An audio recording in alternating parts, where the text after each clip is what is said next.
देखिए पिछली क्लास में जो भी डेटा टाइप से रिलेटेड बेसिक कॉन्सेप्ट्स थे जो आपको पता होना चाहिए अगर आप पाइथन में डेटा टाइप को पढ़ते हो, वो सारे हमने डिस्कस कर लिए। ठीक है, अब हमारे पास में जो सबसे मेन है वो लिखिए टाइप्स ऑफ डेटा टाइप।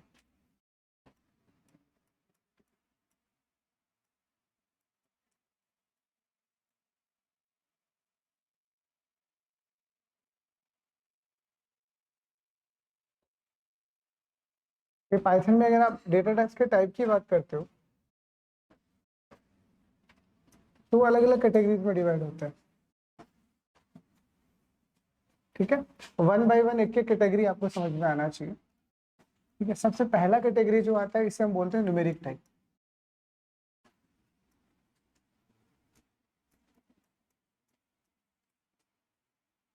ठीक है, एक जो कैटेगरी आपकी आएगी वो आएगी न्यूमेरिक टाइप। अगला जो कैटेगरी आपका आएगा वो आएगा बुलियन। Boolean type. थर्ड आपके पास आएगा सीक्वेंस। Sequence type. फोर्थ आपके पास आता है सेट टाइप।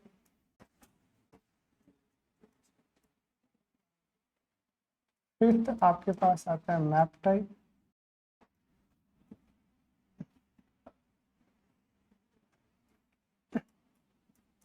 और सिक्स आपके पास आता है नल टाइप। तो अगर आप पाइथन में डेटा टाइप्स की कैटेगरी बनाते हो तो ये कैटेगरी हमारी मेजर कैटेगरीज है। 6 मेजर कैटेगरीज होती है। Numeric type, Boolean type, sequence type, set type, map type और नल। उसमें अगर आप न्यूमेरिक टाइप की बात करते हो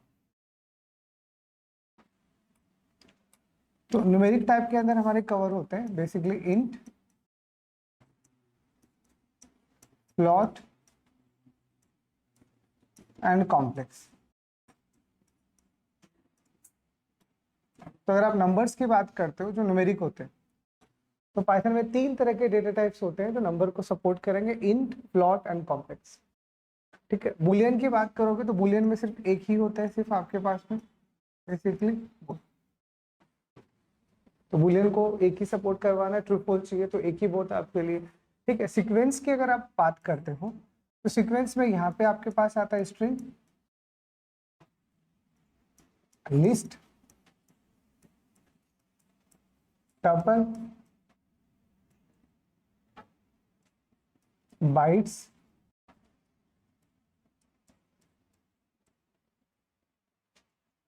बाइट एरे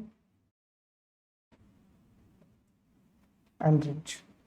तो अगर आप सीक्वेंस की बात करते हो तो सीक्वेंस में हमारे 3 डिफरेंट कैटेगरीज काउंट, मतलब 6 डिफरेंट कैटेगरीज होती है, string, list, tuple, bytes, byte array and range. Set में अगर आप आते हो तो सेट में हम 2 कैटेगरी यहाँ पे लेते हैं, set and the second one is called frozen set.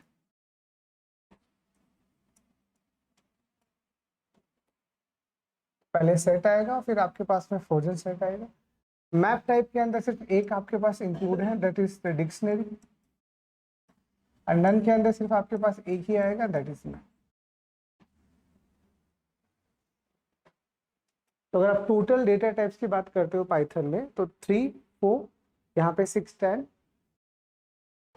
12, 13 and 14। तो बेसिकली ये 14 टाइप्स की कैटेगरीज होती हैं अगर पाइथन में आप डेटा टाइप को कंसिडर करते हो। इसमें से कौन सा म्यूटेबल होगा और कौन सा इम्यूटेबल होगा वो चीज आपको पता होना चाहिए। तो देखो म्यूटेबल कौन से हैं बस मैं वो लिख देता हूँ, बाकी जो भी बचेगा वो क्या हो जाएगा, इम्यूटेबल हो जाएगा। ठीक है, तो इसमें म्यूटेबल की अगर आप कैटेगरी की बात करते हो तो म्यूटेबल की कैटेगरी में सेट, लिस्ट एंड डिक्शनरी।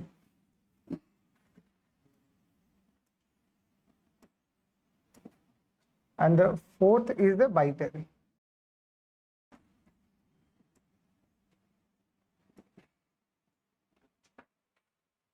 ये जितने भी डेटा टाइप्स हैं इसमें से जो म्यूटेबल डेटा टाइप होते हैं बस वो आपको याद रखना। तो म्यूटेबल की कैटेगरी में बस ये 4 आएंगे, set, list, dictionary and biter. ये 4 जो डेटा टाइप है ये म्यूटेबल है, बाकी जो भी बच गए सारे के सारे क्या होंगे, इम्यूटेबल। आप सिर्फ म्यूटेबल को याद रखो।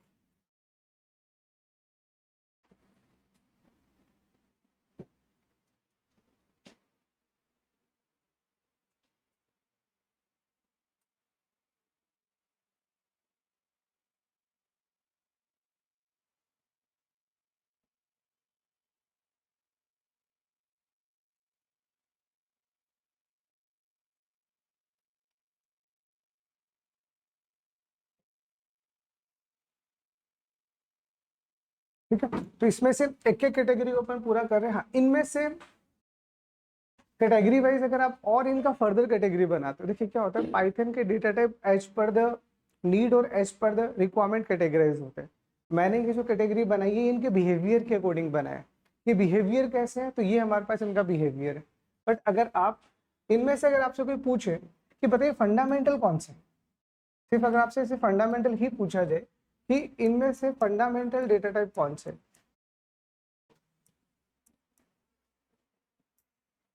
तो इनमें से फंडामेंटल डेटा टाइप में हम 5 को ही काउंट करेंगे। इंट, फ्लोट, कॉम्प्लेक्स, बूलियन और स्ट्रिंग। ये 5 हमारे फंडामेंटल में आते हैं। मतलब ऑब्वियस सी बात है, डेटा टाइप्स में हमें डेटा के एग्जैक्ट नेचर के बारे में जानना है, तो एग्जैक्ट डेटा के नेचर में तो आपको यही पता चल जाएगा। तो इन्हें हम बोलते हैं या तो फंडामेंटल टाइप है या फिर कलेक्शन टाइप है। तो यहाँ पे ये फंडामेंटल है, बाकी जो भी बच गया आप उन्हें कलेक्शन टाइप भी बोल सकते हो। कलेक्शन मतलब अब जो भी होने वाला है वो मल्टीपल आने वाला है, जो भी डेटा आने वाला है उनमें वो डेटा मल्टीपल आने वाला है, इसलिए इन्हें fundamental type as well as collection type बोल सकते हो। या फिर इनकी मैन ये 6 कैटेगरीज है जो आपको समझ में आना चाहिए। ठीक, अब ये क्या है, तो इन्हीं को एक बार अपन क्या करेंगे, कि जितने भी डेटा टाइप है इनका ओवरव्यू तो सबका लेंगे, फंडामेंटल को तो पूरा सीखेंगे अच्छे से। ठीक है, जैसे हमें फंडामेंटल 5 समझ में आ गए, फिर बाकियों का अपन एक बार के लिए थोड़ा सा इंट्रो लेंगे और फिर इनको डिटेल से बाद में 1 बाय 1 करके स्टडी करें। ठीक है, तो इसमें सबसे पहला हमारा टारगेट यही है कि हम पहले इन फंडामेंटल को सीखें। तो फंडामेंटल में सबसे पहले मैं न्यूमेरिक टाइप ले रहा हूँ, इंट, प्लॉट और केयर, मतलब आपका जो कॉम्प्लेक्स है। यहाँ पे देखिए केयर नहीं होता।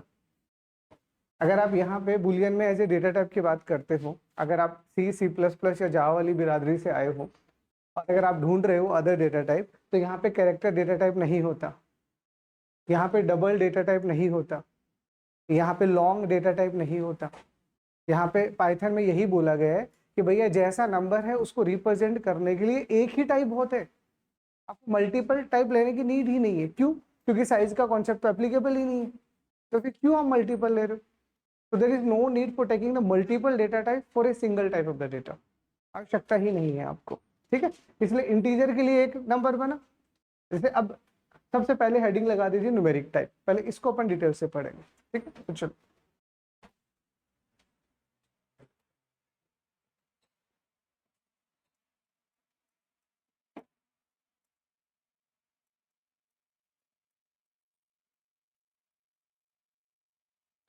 न्यूमेरिक टाइप की अगर हम बात करते हैं, तो न्यूमेरिक टाइप ऑफ डेटा को समझने से पहले आपको समझ में आना चाहिए नंबर्स कितने टाइप के होते हैं। नंबर्स कितने टाइप के होते हैं, तो अगर हम नंबर्स की बात करें मैथमेटिक्स के अंदर, अगर हमसे कोई पूछे कि बताइए जो भी आपके नंबर्स होते हैं वो कितनी कैटेगरी के होते हैं, तो जो भी हमारे नंबर होते हैं वो 2 कैटेगरी के होते हैं। एक होता है रियल नंबर और एक होता है कॉम्प्लेक्स नंबर। ठीक है, 2 कैटेगरी के हमारे नंबर होंगे, रियल एंड कॉम्प्लेक्स।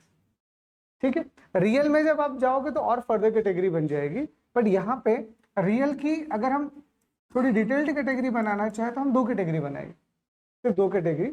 एक कैटेगरी में वो नंबर आएगा जो सिर्फ इंटीजर टाइप का होगा, एक कैटेगरी में वो जो आएगा जो फ्लोटिंग टाइप का होगा, जो फ्लोटिंग टाइप का होगा।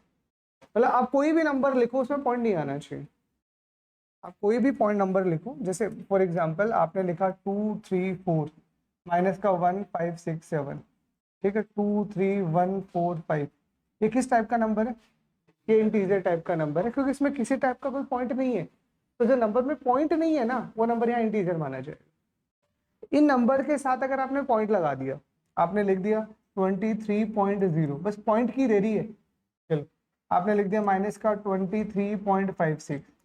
ठीक है, तो अगर आपके नंबर्स में पॉइंट्स आ गए तो किस टाइप का नंबर बन जाएगा, प्लॉट टाइप का। ठीक है, तो जो रियल नंबर होंगे वो दो कैटेगरी वाले बन गए, एक वो जिनमें पॉइंट आता है और एक वो जिनमें पॉइंट नहीं आता। तो जो पॉइंट नहीं आता वो किस बिरादरी में चले गए, इंटीजर वाली बिरादरी में, और जिसमें पॉइंट आता है वो फ्लॉट वाली बिरादरी में। अब इसके अलावा जो नंबर बच गया वो बच गया कॉम्प्लेक्स नंबर। तो कॉम्प्लेक्स नंबर कौन सा नंबर होता है मैथमेटिकली, जिसमें रूट माइनस वन आयोटा आता है। तो अगर आप कॉम्प्लेक्स नंबर की अगर आप बात करोगे तो कॉम्प्लेक्स नंबर कैसा होता है, एक नंबर जो a प्लस आयोटा बी के फॉर्मेट में आप लिखते हो, जहां पे आयोटा का मतलब कितना होता है, जहां आयोटा का मतलब होता है रूट माइनस वन। तो जितनी भी एग्जिस्टिंग लैंग्वेजेस हैं लाइक सी, सी प्लस प्लस, जावा, इन सबसे अगर अपन कंपेयर करते हैं तो वहां कहीं पे भी फंडामेंटल डेटा टाइप में कॉम्प्लेक्स नंबर को नहीं रखा गया। कॉम्प्लेक्स नंबर का अलग से कोई क्लास बना दिया गया होगा, वो एक अलग बात है, वो सब में मिल जाएगा, लाइब्रेरी सब में होती है। बट पाइथन ने कॉम्प्लेक्स नंबर को भी फंडामेंटल माना है, क्योंकि पाइथन का मोटो था साइंटिफिक लेवल तक काम करना, कि भाई हमें जो काम करना है वो करना ही साइंटिफिक। और अगर आप साइंटिफिक लेवल का कोई भी काम कर रहे हो तो एटलीस्ट नंबरों को तो पूरी इज्जत रखो। इसीलिए यहाँ पे कॉम्प्लेक्स को भी एज ए डेटा टाइप रख दिया गया कि अब कॉम्प्लेक्स नंबर अगर आप वैसे मैथमेटिकली सोचते हो तो कैसा होता है, वो ऐसा होता है जहाँ पे भी मैथ्स में अगर आपको आयोटा दिख गया वो कॉम्प्लेक्स नंबर बन जाएगा, जहाँ आयोटा का मतलब क्या होता है, रूट माइनस। ठीक है, तो टेक्निकली अब हमें क्या समझ में आया कि न्यूमेरिक कैटेगरी में तीन ही डेटा टाइप क्यों रखे, क्योंकि तीन ही होते हैं, एक वो जिसमें पॉइंट नहीं आता, एक वो जिसमें पॉइंट आता है, और एक वो जिसमें आयोटा आता है। चौथा कोई नंबर ही नहीं है। तो इसको लिखने के 10 नंबर बनाने की नीड क्या है। अब ठीक है, जावा में आप जाओगे तो यही बाइट भी आता है, शॉर्ट भी आता है, इंट भी आता है, लॉन्ग भी आता है, वो वहाँ उनकी मजबूरी है, क्योंकि वहाँ साइज का कॉन्सेप्ट है, यहाँ है ही नहीं, इसलिए ओनली वन इज सफिशिएंट है। इसलिए इन तीनों को हम क्या बोलेंगे, न्यूमेरिक डेटा टाइप। ठीक है, अब इस न्यूमेरिक डेटा टाइप में सबसे पहले हम इंटीजर का पूरा डिटेल डिस्क्रिप्शन लेते हैं, फिर फ्लॉट एंड देन कॉम्प्लेक्स। ठीक है, तो सबसे पहला लिखिए इसमें इंटीजर। ठीक है, तो नंबर वाइज तो सारा क्लियर, नंबर वाइज तो डाउट होना भी नहीं चाहिए कि भैया अब क्या होता है इंटीजर, क्या होता है फ्लॉट और क्या होता है कॉम्प्लेक्स नंबर, मैथमेटिकली आपको पहले नॉलेज होना चाहिए।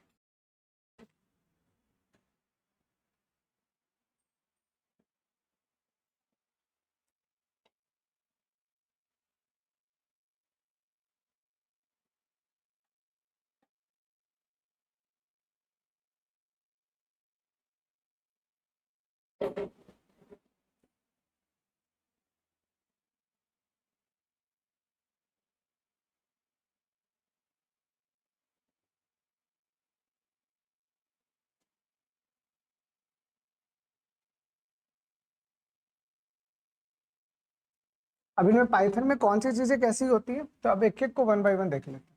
तो सबसे पहले हम बात करते हैं इंटीजर।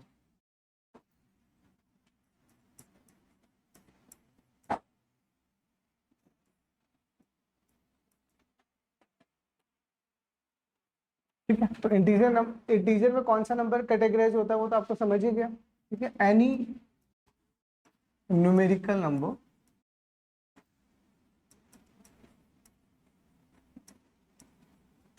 which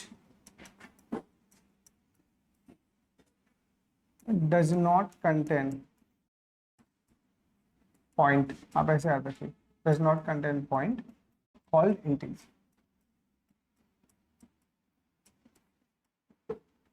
उसे हम क्या बोलेंगे, उसे हम बोलेंगे इंटीजर।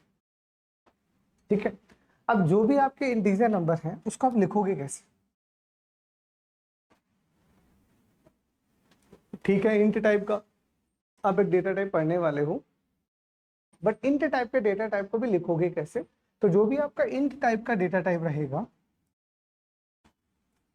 उसको लिखने के हमारे पास में चार तरीके।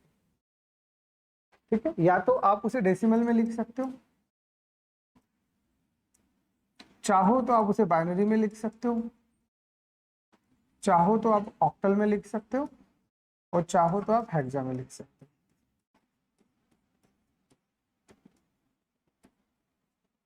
तो जो भी आपका इंटीजर टाइप का डेटा टाइप होगा उसको लिखने के हमारे पास में चार तरीके हैं, integer, binary, octal and hexadecimal. चार तरीके से आप अपने इंट डेटा को लिख सकते हो। यही अगर आप सी सी प्लस प्लस या जावा की बात करते हो तो वहां पे कितने लिखने के तरीके होते हैं? 3। वहां पे आप डेसिमल, ऑक्टल और हेक्सा इन तीनों में लिख सकते हो, बट वहाँ बाइनरी नहीं होता। वहां सिर्फ इन 3 को ही सपोर्ट करवाया जाता है। पाइथन बाइनरी को भी सपोर्ट करता है, आप अपने डेटा को बाइनरी में भी लिख सकते हो। ठीक है, तो अब इनमें क्या है वन बाय वन तो देखो, अब एक एक को समझते हैं अपन लोग वन बाय वन। ठीक है, तो चलो सबसे पहले हमारे पास आता है decimal.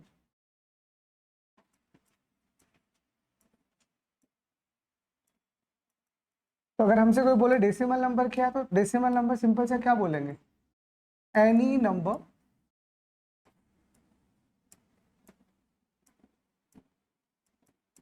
which contain all the digits।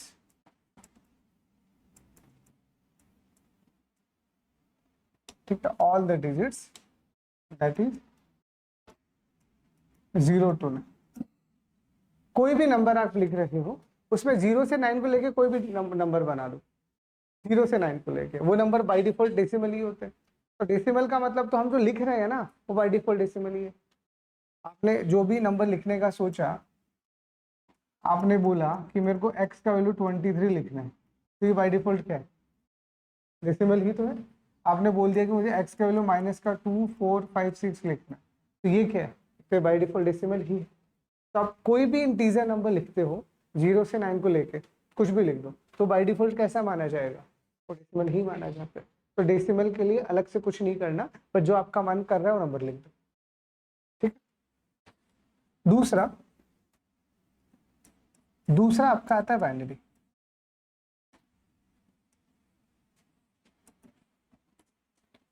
तो अगर आप बाइनरी की बात कर रहे हो तो बाइनरी का मतलब क्या आएगा? सिर्फ 0 1। तो इसका मतलब यहाँ पे हम 0 से लेके 9 तक कोई भी डिजिट लिख सकते थे, पर बाइनरी का मतलब क्या हुआ? सिर्फ 0 1 और कुछ अलाउड नहीं है। तो यानी अब हम क्या बोलेंगे? अलाउड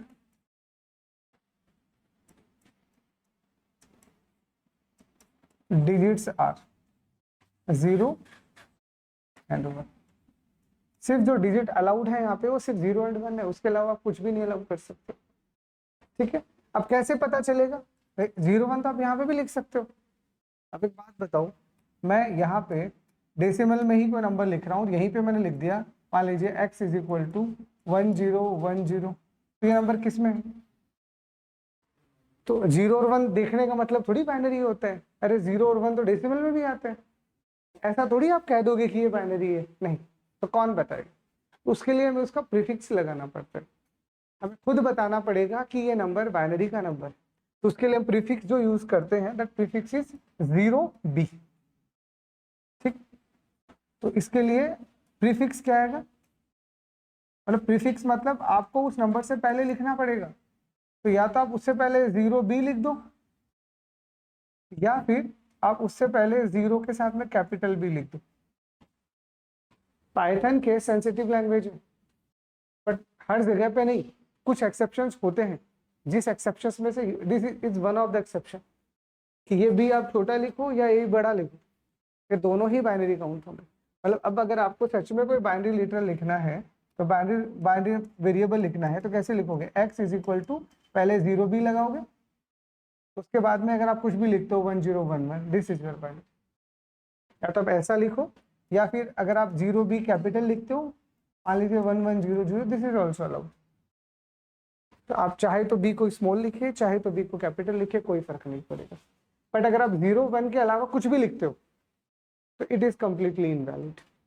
मतलब अगर आपने यहीं पे x की जगह पे मान लीजिए लिख दिया 0b और आपने 0012 लिख दिया, तो ये वैलिड है?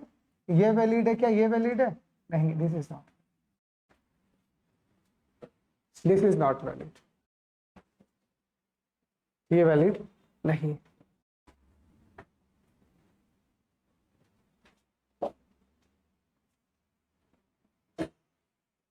ठीक है, आसान से। Third,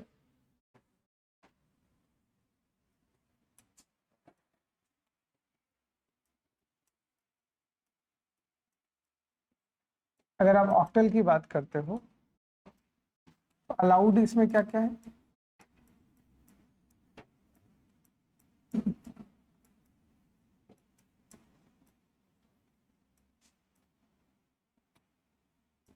0 to 7। अगर आप ऑक्टल लिख रहे हो तो ऑक्टल में क्या होता है, 8 डिजिट आते हैं। अरे बेस क्या होता है, बाइनरी का बेस होता है 2, तो 2 ही डिजिट अलाउड है। डेसिमल का बेस होता है 10, हाँ तो 10 डिजिट अलाउड है। ऑक्टल का बेस होता है 8, तो 8 ही तो डिजिट आएंगे, तो 0 से 7 आ गए। कैसे लिखोगे इसको, इसके लिए जो प्रीफिक्स हम लगाते हैं और प्रीफिक्स क्या आता है, 0 के साथ में ओ, एक 0 है और एक ओ है, थोड़ा ढंग से लिख लेना। मान लीजिए ये मेरे पास में 0 है, ये मेरे पास में ओ, तो 0 ओ के साथ में कोई भी आप नंबर लिखिए, या फिर ये 0 के साथ में कैपिटल ओ लिखिए, जो आपको लिखना है वो था लोग। ठीक है, जैसे आपको कोई नंबर लिखना है, कैसे लिखोगे आप यहाँ पे, x इज इक्वल टू 0 ओ, 0 ओ आपने लिख दिया 123, वैलिड है, हाँ तो बिल्कुल वैलिड। आपने यहाँ पे लिख दिया y इज इक्वल टू 0 और मान लीजिए कैपिटल ओ लिख दिया और लिख दिया 245, वैलिड है, बिल्कुल वैलिड। पर इसी में अगर आपने ऐसा लिख दिया 0 ओ 238, क्या ये वैलिड है, तो दिस इज नॉट वैलिड, क्योंकि ऑक्टल में 8 नहीं आता। अगर आप ऑक्टल बना रहे हो तो ऑक्टल में तो सिर्फ 0 से 7 ही आएगा ना, 8 कहाँ से आएगा, 8 तो आएगा ही। Only to 0 to 7 are allowed. And the fourth one is hexadecimal.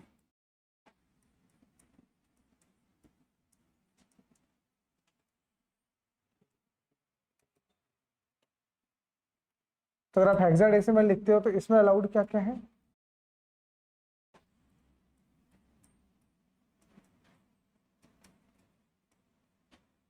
आप यहाँ पे 0 से 9 लिख सकते हो एंड A to F लिख सकते हो।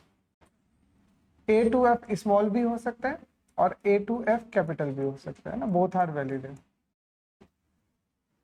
आप A to F लिख रहे हो तो यहाँ पे आपके पास में 0 से 9 तो डिजिट चलेगा ही चलेगा। उसके अलावा या तो आप A to F को स्मॉल लिखिए या A to F को आप कैपिटल लिखिए, जहाँ स्मॉल A या कैपिटल A का मतलब क्या होता है, टाइम। ठीक है, आप स्मॉल a लिखिए या कैपिटल A लिखिए, मतलब तो 10 ही होता है, तो A का मतलब 10 है तो आगे चलते जाओ फिर, मतलब B का मतलब 11, C का मतलब 12 एंड सो ऑन। ठीक है, और इसके लिए आप प्रीफिक्स का यूज करोगे, तो इसके लिए आप जो प्रीफिक्स यूज करोगे 0 के साथ में तो स्मॉल x लगा दो, या फिर 0 के साथ में कैपिटल X लगा दो, दोनों लोग।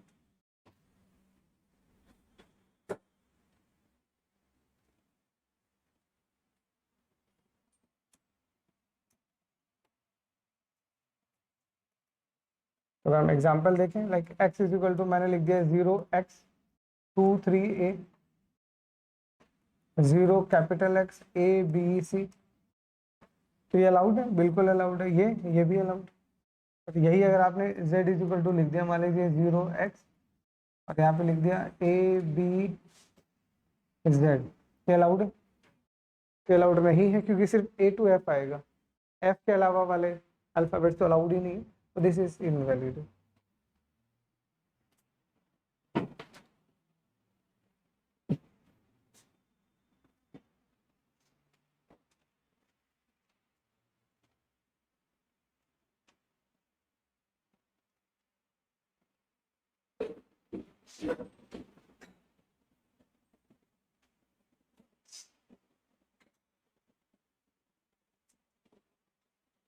ठीक है,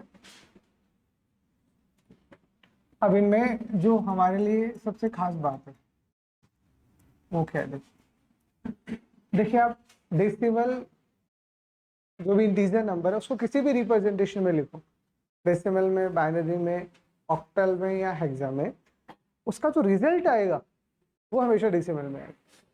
जो भी जावा का इंटरनल कंपाइलर है, आप उसे क्या देते हो उससे फर्क नहीं पड़ता, वो आपको 100% डेसिमल में ही देगा।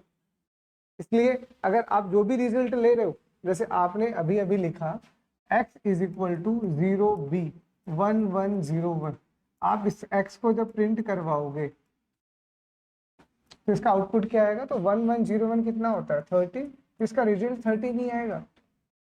आपको आउटपुट में बाइनरी नहीं दिखने वाला, आउटपुट हमेशा डेसिमल होता है। आप इंटीजर को किसी भी टाइप के रिप्रेजेंटेशन में लिख दो, बट उसका फाइनल आउटपुट हमेशा डेसिमल में आएगा, ये चीज याद रखें। ठीक है, तो ये नॉट हमें क्या कहता है कि we can provide integer in decimal, binary, octal और hexa, but its output is always in decimal. ये आपको कि आप इसे किसी में भी दो, आपने इसे बाइनरी दिया, ऑक्टल दिया, हेक्सा दिया, कोई फर्क नहीं पड़ता, फिर इसका फाइनल आउटपुट जो आना है वो हमेशा किस में आना है, वो आपको डेसिमल में ही आना है। ये चीज आपको समझ आनी चाहिए।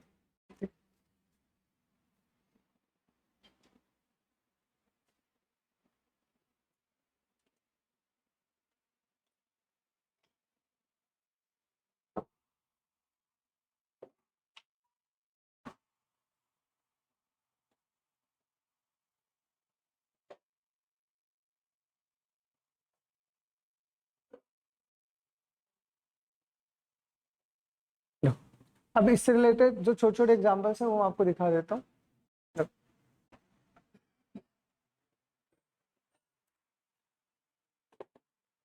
आपने यहाँ पे ए का वैल्यू अभी जो दिया है, मान लीजिए आपने दिया 210, ये किस में है, तो आप इसको देख के बता सकते हो कि ये जो भी वैल्यू है ये डेसिमल में है। आपने प्रीफिक्स तो कुछ लगाया ही नहीं, तो जब आप कोई भी प्रीफिक्स नहीं लगाते तो बाय डिफॉल्ट वो किस में माना जाएगा, डेसिमल में ही माना जाएगा। तो अब आप इसको जब आप एग्जीक्यूट करोगे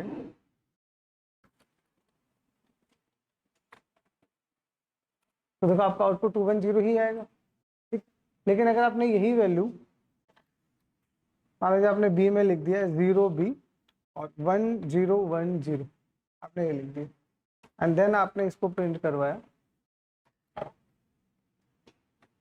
तो आपने ये नंबर किस में दिया है, बाइनरी में, नंबर बाइनरी में दिया। तो आपने इनपुट भले ही बाइनरी में किया बट आउटपुट इसका हमेशा किस में आएगा, हमेशा डेसिमल में आएगा। और 1010 कितना होता है, 10 ही होता है, 10 ही होता है। इसको आप जब कंपाइल करोगे तो दूसरा वाला रिजल्ट कैसा आएगा, 10।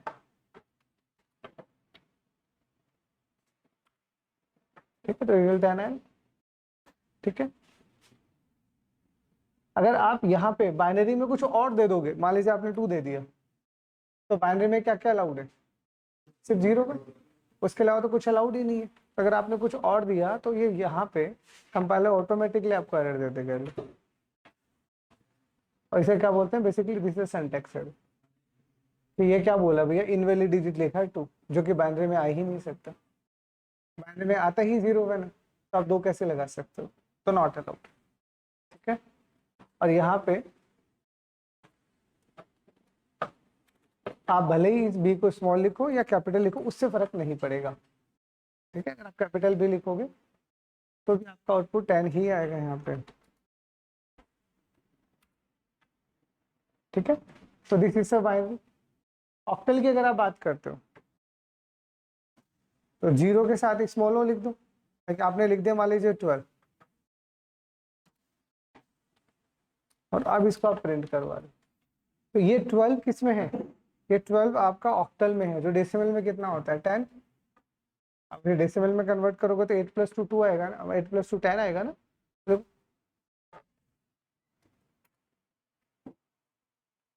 तो दिस इज 10 है।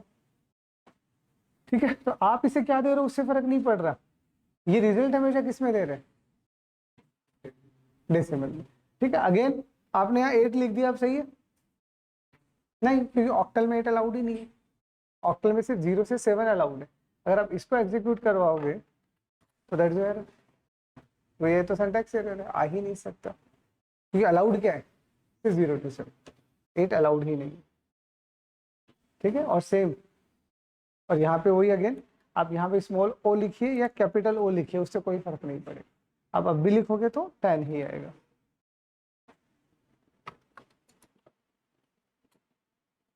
तो right now the result is 10।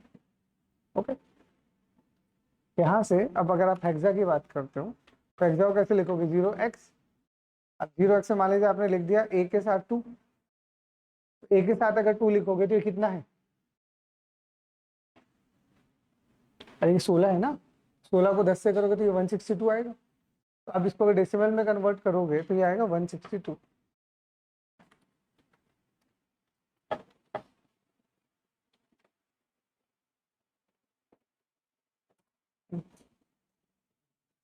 तो आपने लिखा है वहां पे हेक्सा, बट कन्वर्ट ही इसको किस में कर रहे हैं, वो डेसिमल में करेगा, ध्यान रखना। तो यहाँ से जैसे आपने कन्वर्ट किया तो फिर से क्या दे रहे हैं डेसिमल, और x को छोटा लिखो या बड़ा लिखो उससे कोई फर्क नहीं पड़ेगा, अभी भी आपका रिजल्ट कैसा आएगा, सेम आएगा।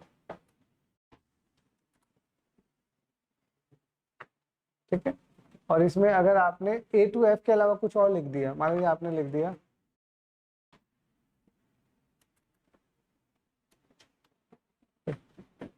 मैं लिख दिया 0x के अंदर DEAR, डियर, क्या सही है, क्यों, क्योंकि DEA तक तो ठीक है but R is not allowed, क्योंकि अलाउड तो ऐसे एफ ही है, R कहाँ से अलाउड करोगे आप। तो इसको आप जैसे ही चलाओगे ये भी क्या है आपका सिंटैक्स एरर। तो ठीक है, तो अगर आप यहाँ पे किसी भी इंट नंबर को लेते हो तो इंट नंबर से हमें क्या समझ में आया कि आप भले ही डेसिमल में दो, बाइनरी में दो, ऑक्टल में दो या हेक्सा में दो, रिजल्ट हमेशा किस में आएगा, डेसिमल में ही आएगा। और ये कौन कन्वर्ट कर रहा है, तो this is the responsibility of Python compiler. जो ऑटोमेटिकली पाइथन का कंपाइलर है ये उसकी हेडेक है कि आप इसे किसी भी सिस्टम में दोगे रिजल्ट क्या देगा, रिजल्ट हमेशा डेसिमल ही देगा, जो आपको समझ आना चाहिए। ठीक, तो पहला क्लियर कि अगर आप इंट टाइप की बात करते हो तो इंट टाइप में क्या क्या चीजें आपको समझ आनी चाहिए। ठीक है,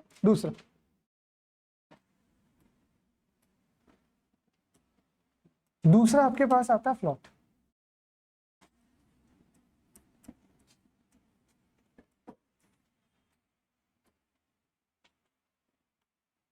तो फ्लोट के अंदर सिंपल सा मतलब क्या होगा, एनी नंबर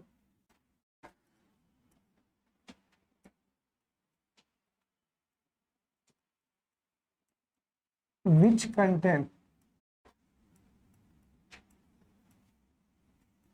decimal point।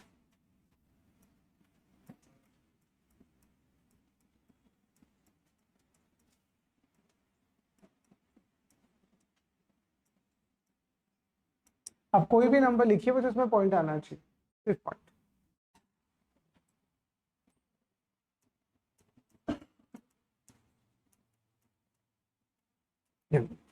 भले पॉइंट जीरो लगा दो, पॉइंट जीरो मतलब नंबर कैसा बन गया, फ्लॉट। आपने यहाँ पे लिख दिया 23 माइनस का 23.45, पॉइंट लगा दिया, नंबर कैसा बन गया, फ्लॉट। अब यहाँ पे मैंने z इज इक्वल टू लिख दिया 13, अभी नंबर कैसा है, तो अभी इंट है, क्योंकि यहाँ पे डेटा टाइप का कॉन्सेप्ट तो है ही नहीं ना कि आप यहाँ फ्लोट लिखोगे तो ये खुद ब खुद पॉइंट जीरो लगा देगा। तो this is not the float. Float का मतलब ये पॉइंट होना चाहिए, पॉइंट नहीं है तो इंटीजर बन जाए। ठीक है, तो इस पॉइंट की वजह से ये क्या है, ये आपका फ्लोटिंग पॉइंट नंबर। ठीक है, अब फ्लोटिंग पॉइंट नंबर को लिखने के कितने तरीके हैं आपके पास में, तो देखिए वैसे अगर आप रिप्रेजेंटेशन की बात करते हो तो फ्लोटिंग पॉइंट नंबर को अपन दो तरीके से रिप्रेजेंट कर सकते हैं। पहला डेसिमल नोटेशन। डेसिमल नोटेशन का सिंपल सा मतलब क्या है कि आप जो भी नंबर लिख रहे हो बस उसमें पॉइंट होना चाहिए।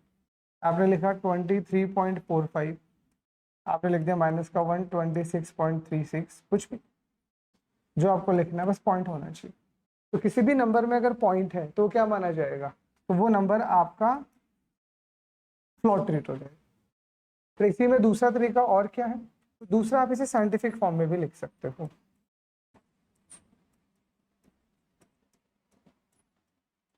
इसे हम बोलते हैं एक्सपोनेंशियल फॉर्म।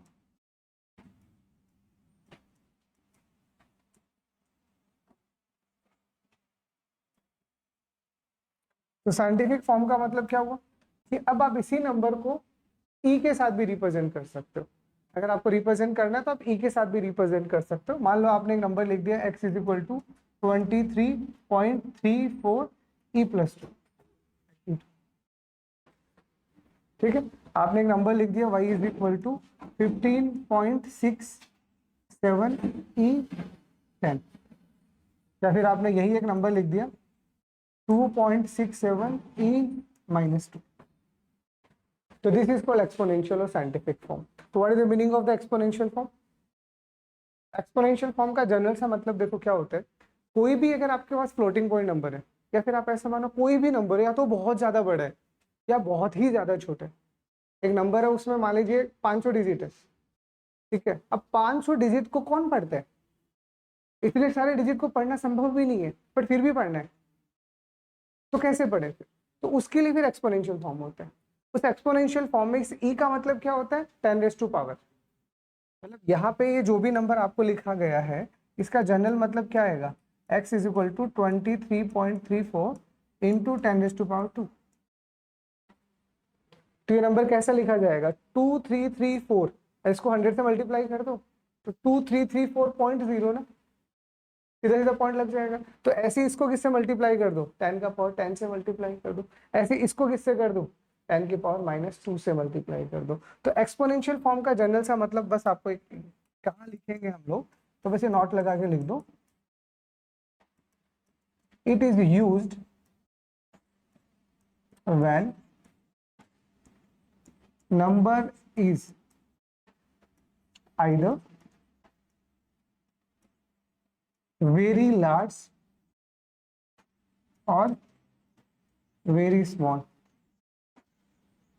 अब आपका एक नंबर है 0 पॉइंट, और पॉइंट के बाद में 50 बार 0 है, और फिर कहीं जाके 2 आ गया। इतना सारा 0 मतलब नंबर तो बहुत छोटा हो गया। तो या तो नंबर इतना बड़ा है कि लिखने में दिक्कत आ रहा है, और नंबर इतना छोटा है कि समझने में दिक्कत आ रहा है। उन दोनों ही फॉर्म में आप साइंटिफिक फॉर्म यूज करो, उसी के लिए इस फॉर्म को बनाया गया। तो दो तरीके से आप क्या कर सकते हो, यहाँ पे किसी भी प्लॉट को लिख सकते हो, ठीक है। एग्जाम्पल में बता देता हूँ, देखो।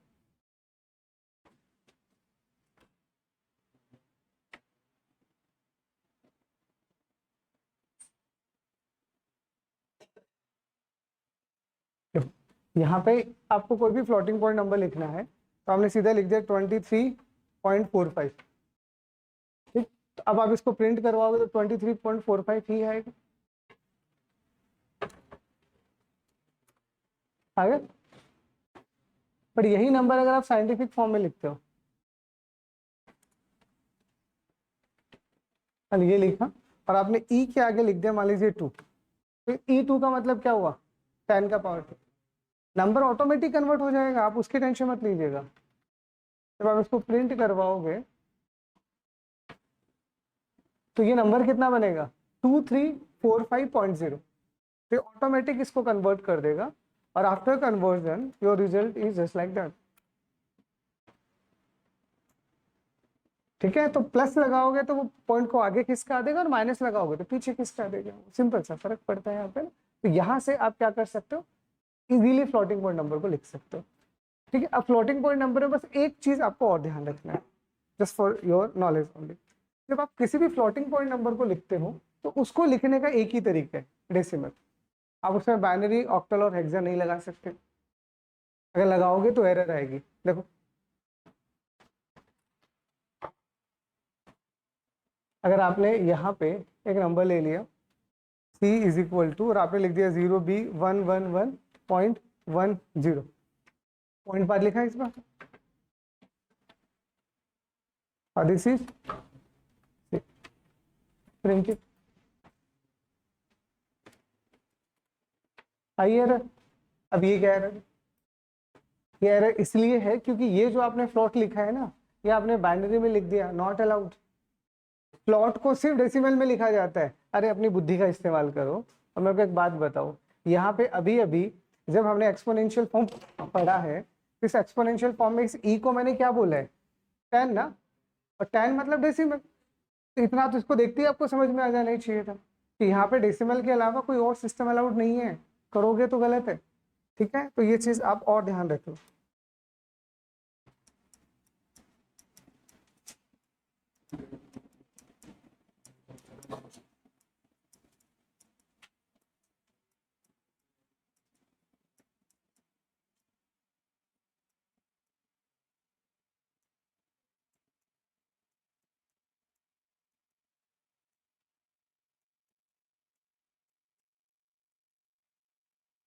ठीक है, अगर आप फ्लोटिंग पॉइंट कोई भी नंबर लिखोगे तो सिर्फ डेसिमल अलाउड है, binary, octal, hexa not allowed, करोगे तो एरर है। ठीक है, तो इतना आपको समझ आना चाहिए। तो जो भी हमारे न्यूमेरिक है उसमें से पहला आपका इंट टाइप क्या होता है, दूसरा आपका फ्लोट टाइप क्या होता है, तीसरा आपका कॉम्प्लेक्स और जो रिमेनिंग टाइप्स है वो फिर कल की क्लास में स्टडी करते हैं। ठीक है।